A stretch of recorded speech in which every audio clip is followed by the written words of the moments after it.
Novelist and filmmaker Tsitsi Dangarebwa and activist Julia Barnes were on Thursday convicted of inciting public violence over a peaceful demonstration in 2020. The two human rights activists were both fined 70,000 local currency or alternatively 3 months in prison. Trial Magistrate Barbara Mateko also hit the two with a 6-month suspended sentence for 5 years. She is not on trial for expressing herself on Twitter. There's absolutely nothing that bars her from participating in the available social media spaces. So the 70,000 must be paid by Tuesday of next week. We did ask for time to pay, considering the administrative processes that go with finding the money and making sure that the authorities in the clerk of court receive that money and receipt it. So by Tuesday next week, the money ought to have been paid. And I should say, although the appeal that's being contemplated relates to the conviction and the sentence, in the meantime, it is prudent for both of them to pay that fine. So my instructions for my clients are to appeal against both conviction and sentence. The conclusion, therefore, is that they find a degree of unfairness even in the fine that was imposed on them. The two, who have since paid the fines, told journalists they were unhappy with the sentence and will be challenging it.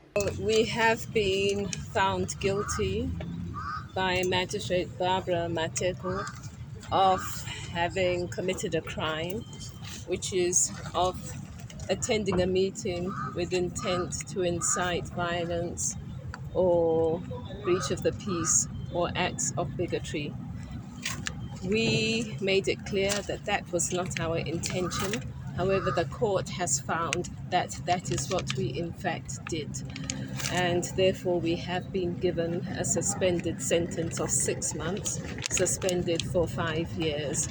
We were given a fine of 70,000 Zimbabwe dollars each, yes.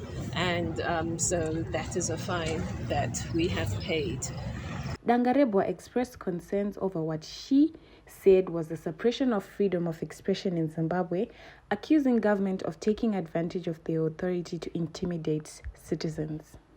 In terms of whether I find that surprising or not, I would say I'm not surprised, because we are in a situation where media freedom is not encouraged, and those like myself and Julie, my co-accused, who would wish to promote freedom of the media and freedom of expression are found to have committed crimes. So this means that the space for freedom of expression and freedom of the media is shrinking and is increasingly criminalized. Well, I have a suspended sentence, so it would all depend on what the demonstration was and what the issue was and how it was organized. I think that as Zimbabweans, if we would like to improve our country and send messages, then there must be ways that we are allowed to do that. If citizens are no longer allowed to send messages to each other in public and to the authorities that be in public, then our role as citizens is being changed into a role that is not an active citizen, but a subject. And we are not a monarchy, as far as I know. And so I cannot today say, yes, I will demonstrate, nor can I say, no, I will not. I am hoping that I will not feel the need to within the 5 years of my suspended sentence. I don't have a message for the government.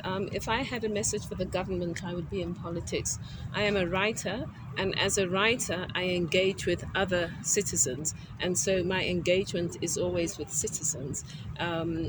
To enable us to think about our agency in ways that are meaningful for us and help us to improve our lives. I do think that being intimidated depends on the individual. And I do think that in our cultures, we are raised to respect authority so that it is very easy for authority to intimidate people. So I think that, yes, some people can be intimidated when they hear that somebody was convicted of a crime for walking down a street with a second person displaying messages. I think, yes, that could be something that could intimidate some people. Barnes said she was worried about the effect of the ruling.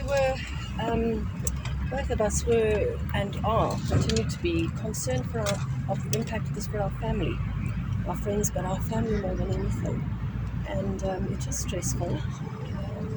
But we prayed, we tried to remain positive, and we prayed for a just outcome. Whether it justice, we have to accept it. This is the sentence that's been imposed on us.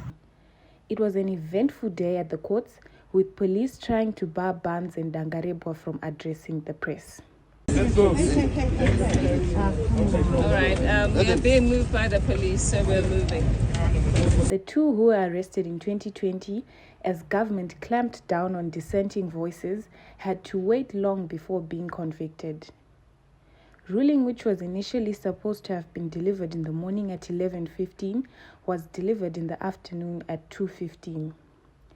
She had addressed the press over these delays. Morning, we sat in the court waiting for the verdict to be given, and then we were told that the magistrate was not ready with the ruling, and so it's been postponed until 2:15. Government has come under criticism over allegations of using the courts to silence critics, with many going as far as accusing President Emmerson Mnangagwa's regime of capturing the judiciary.